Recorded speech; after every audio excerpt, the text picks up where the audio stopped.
Hello. In today's tutorial, we're going to be learning how to make a character select in Multimedia Fusion. So let's go ahead and get right into that. Just for design, you're going to want to start off with a quick backdrop. I'm not going to get too into like a motif or anything, but I'm going to make this a gradient, red and black. Okay, so what you're going to want to do is make two active objects, well not two, but one big active object, and then we're going to make a counter right beside it. Now this active object right here, this is going to be known as a portrait. Basically it's going to be an enlarged picture of the character that you're selecting. Right next to it we're going to have a counter. We're going to go to the counter properties. Where it says type, we're going to change it to animation. Now as you can see, the size of the portrait is 315. We're going to want to do the same thing with this counter. Change the height to 315. Check the width of the portrait, which is 289. We're going to want to make the counter at least 389 or something like that, 350. So since it's impossible to completely stretch the counter without it screwing up, as you can see here, what we're going to do instead is we're going to go into the image editor and then we're going to customize this. I'm going to make it 350 in here, and there you go.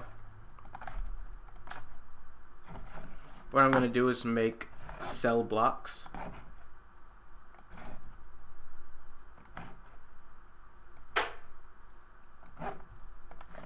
You don't have to worry about it being even too much.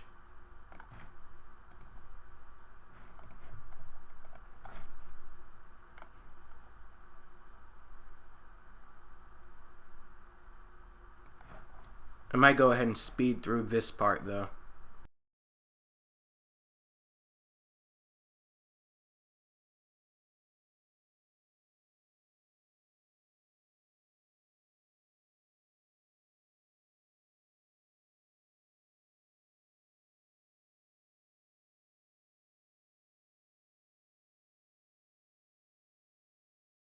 Okay, so as you noticed, I made question marks in all these boxes instead of mini profile pictures. And the reason I did that is because I'm going to make it so that in this tutorial you can unlock and have locked characters throughout the game. I'm going to want to center that vertically. And since there's 9 of these boxes, we're going to make the initial value 1, the minimum value 1, and the maximum value 9. Now, in this portrait box, you're going to want to make it look exactly, well not exactly, but sort of like the original question marks that were in the smaller boxes. I feel like I should use a different font for this. So I'm going to switch up for a second. Okay, cool.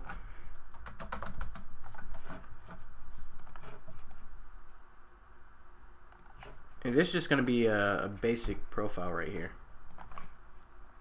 So the reason I extended the directions all the way down to here is because I want to have several characters. So what I'm going to do is copy this, paste it here, and make this white.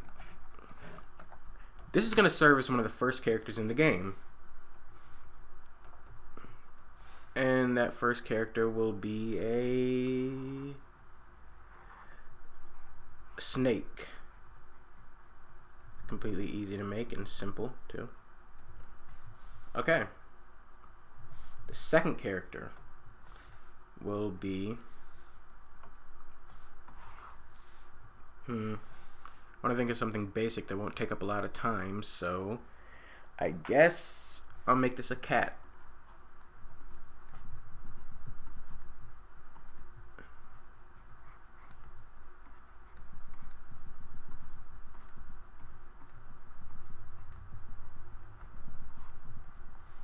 So you have a snake and a cat as two of the first playable characters. Now what we're going to want to do is go right back into this counter, select one of the boxes, and make sure you have the entire edge, copy it, leave the frame, then make one active object, which later you're going to clone. We're going to paste this in here, make it completely white, and we're going to redraw that snake that we had.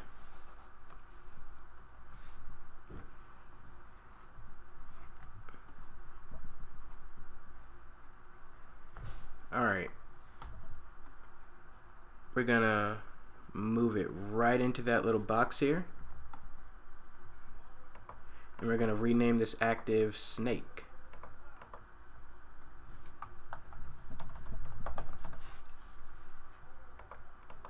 Then we're going to clone it one column to the right. We're going to drag it a little bit to the right. We're going to clear it, and we're going to draw that cat in, and so on with the rest of the characters that you decide to add into the game.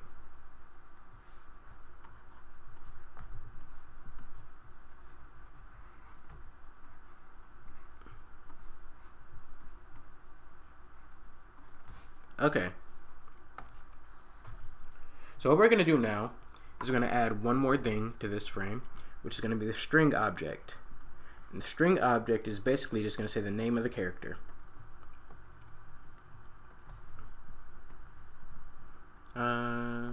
Seems like a good font for now. Just stretch that a little bit. We're going to make it blank initially. Okay, here we go. So if this counter, since we don't have any other characters in the frame, we're going to make so that if this counter is greater or equal to 3, then the string will automatically change to locked, because apparently the characters are locked. And that's just the first event here. Also, we're going to go ahead and add in the INI object, which we're going to get to use a bit later, but not right now, which should be in storage. Here we go. Since there's 9 of these frames and it's separated by rows of 3, we're going to make so that if the up button is pressed, then it will subtract from counter 3. If the down button is pressed, then it will add to the counter 3. If you move right, it'll add 1 to the counter, and if you move left, it'll subtract 1 from the counter.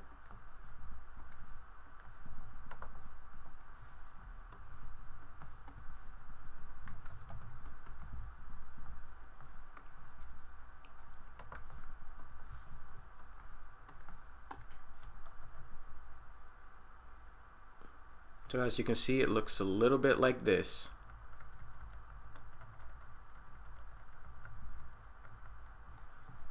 Okay.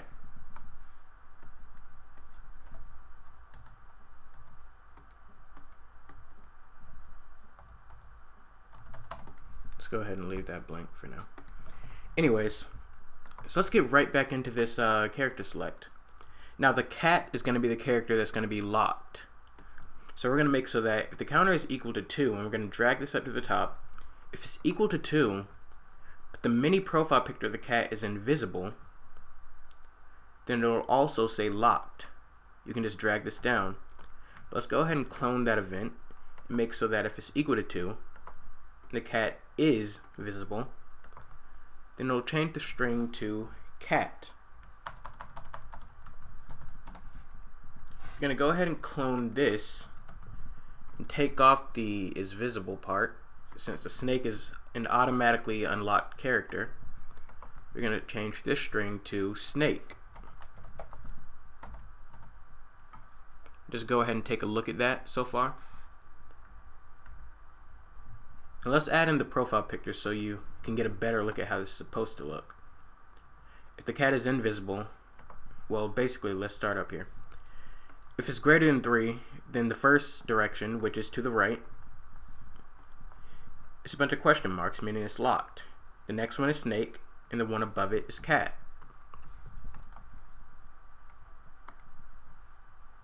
So if it's greater than 3, then it's going to stay to the right.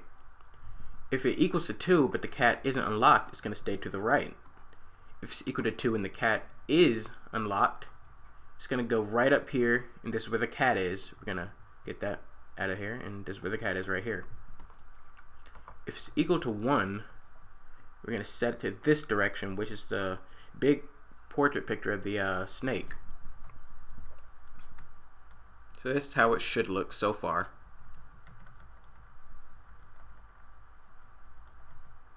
Alright, there we go. Now let's create a new group.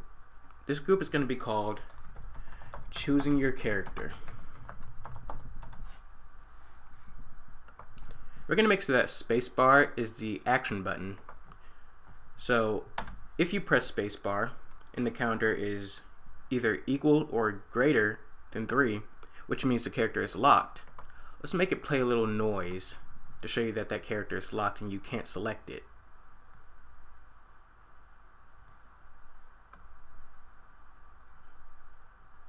Gonna go to my documents, samples, and let's go right in here and try to find something quick. If I can get some sound going. That'll be the perfect sound for a locked character. We're gonna copy this, bring it down, bring this to 2. Make sure that if you press spacebar and the counter equals 2, you're going to take away this sound. Let's bring this down here and add it to the event. If it equals 2 and the cat picture is invisible, meaning the cat is locked, it'll also play that sound. But if the cat is visible while it equals 2, it won't play this sound at all. Instead, it'll go to set global string A, which is going to be the character that you selected, and it'll change it to cat. We're going to clone this down here. We're going to make sure that if the counter is equal to 1 and the mini portrait of the snake is visible, then it will set global string A to snake. Going to go ahead and make a new frame, but we're not going to do anything to it yet. Then we're going to make so that it'll jump to that next frame if you select a character that's unlocked. Let's go ahead and try that out. As you can see, these are the only 2 characters that are playable, and if you click on them, it moves on to the next frame. Now let's put this INI file to use. I'm going to make a new group called Locked Characters. Now, we're going to compare 2 general values and make it so that if this INI get string of item, up here where it says item name, we're going to put in quotations, the item name is going to be cat unlocked, no space. If that's equal to, in quotations, yes, I'm sorry, if it's equal to, in quotations, nothing whatsoever, it means just 2 quotation marks, then it'll make this invisible, and that would be the mini cat portrait. It will make it invisible if the cat isn't unlocked. And as you can see, now the cat is locked. Let's go ahead and clone this event and put yes inside of the quotations. We're going to go ahead and leave this event blank, meaning that the cat will be visible when the frame starts, but that's only if you have the cat unlocked. Now what we're going to do on this second frame is we're going to drag the INI object in, and we're going to make 2 active, which will serve as the characters. This being the snake and the other one being the cat.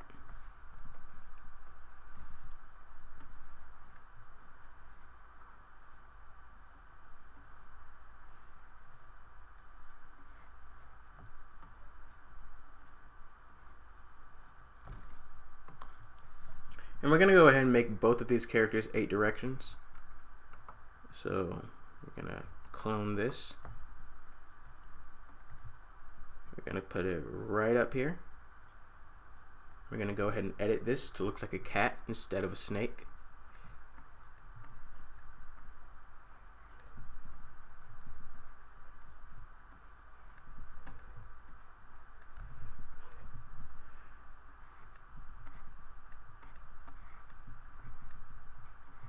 Sorry about the very crude drawings. Speed drawing does tend to do that. But yeah, it's going to be our cat, and that's going to be our snake. It doesn't matter if they're bunched up together for now. We're going to be able to change that in just a few. We're going to make an event on this new frame stating that at the start of frame, if global string A is equal to cat, then it's going to destroy the snake, because if it's equal to cat, that means we've selected cat. We don't want to have the snake in the frame at the same time as the cat, so we're going to destroy that. We're going to clone the event and make so that if global string A is equal to snake instead, you're going to go ahead and destroy the cat in place of the snake.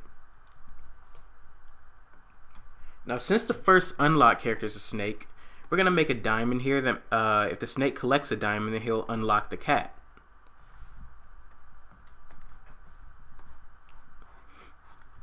Somewhat a diamond.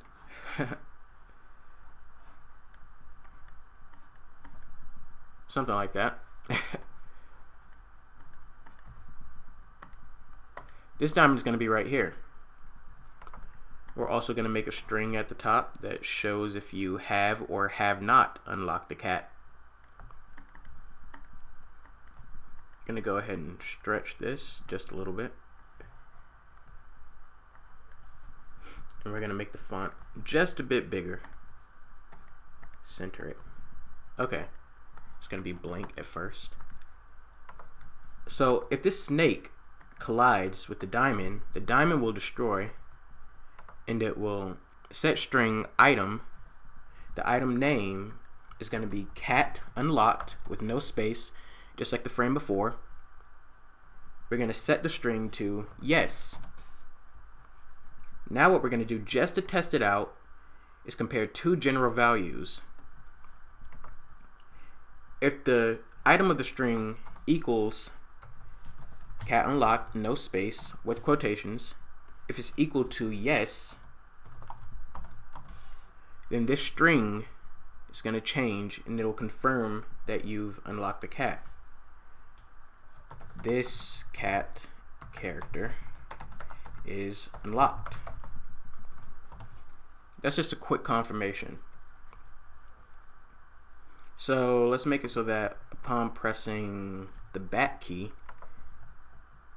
it will restart the application. Okay. Now let's get right back to this. Let's go first to the beginning frame.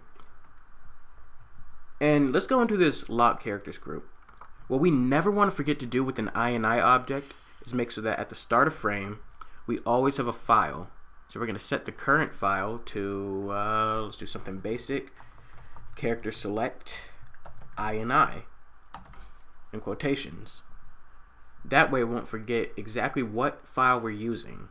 We're going to go back to this frame, and we're going to go ahead and make it so that at the start of frame, I'm going to drag this to the top.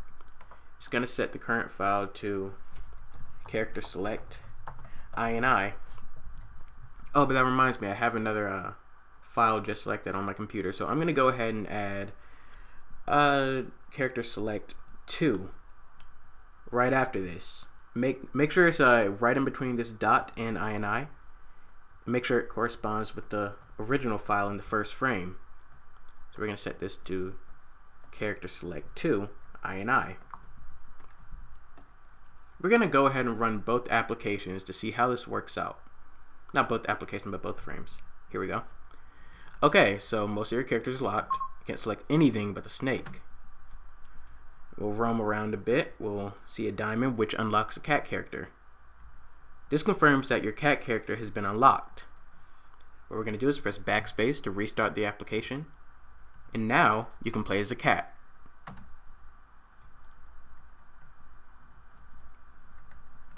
Thank you for watching. Be sure to like, rate, and subscribe.